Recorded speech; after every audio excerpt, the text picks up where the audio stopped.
I figured in response to the video I made earlier about Ralph Smart, I'll go on a roll here. There's somebody else that came to my mind that we all need to pray for as chosen ones, and that is Joe Rogan. Who doesn't like Joe Rogan, right? Who doesn't even listen to Joe Rogan? I listen to Joe Rogan quite a few times a week, probably as much as I do to Ralph Smart. I mean, Joe Rogan, high IQ guy, a guy that other guys look up to, just all around very well spoken. He's just all around just cool guy, right? Joe Rogan's a cool dude. He can relate to just about anybody. And at this point in time, as of 2022, I believe he has surpassed any mainstream news reporter, any mainstream news talk show host or broadcaster. At this point, I wouldn't even say that he's alternative or whatever you call it. He's basically in the mainstream at this point because almost everybody knows who Joe Rogan is.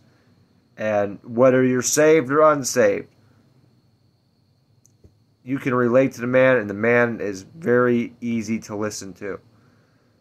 Because as much of a skilled fighter as he is, as well trained as he is, especially for somebody his age, he doesn't let his ego get to him. What better person to get saved than Joe Rogan? Just imagine for a second.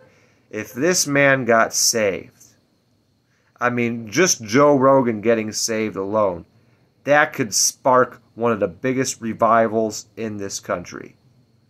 Because I feel like somebody like Joe Rogan, who is open-minded, who's got a personality that pretty much anybody can respect or agree with, if somebody like him were to get saved, I believe he would be more effective at evangelizing than any stupid old boomer preacher. I'm just being real. Because that's the problem the church has, is all these old preachers that can't relate to the younger generations, that have no clue what's going on. They're still stuck in the 60s. They're still stuck in the 50s. And that was 60, 70 years ago.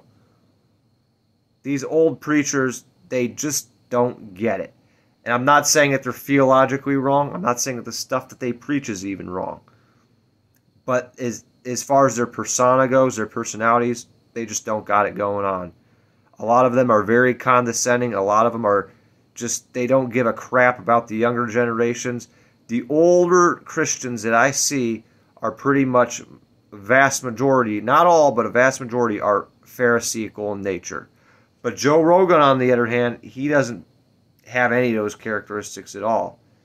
He needs to have a one-on-one encounter with Jesus. Because Joe Rogan is very intelligent, and that might be the thing that's getting in his way, is how smart he is, how open-minded he is, that he just doesn't know what move to make as far as, accepting Christ. Because he wants to look at all the different belief systems objectively. But if he had a supernatural one-on-one encounter, just think what that would do for his country. It would be absolutely amazing. So start praying for Joe Rogan, too. I got a good feeling about this.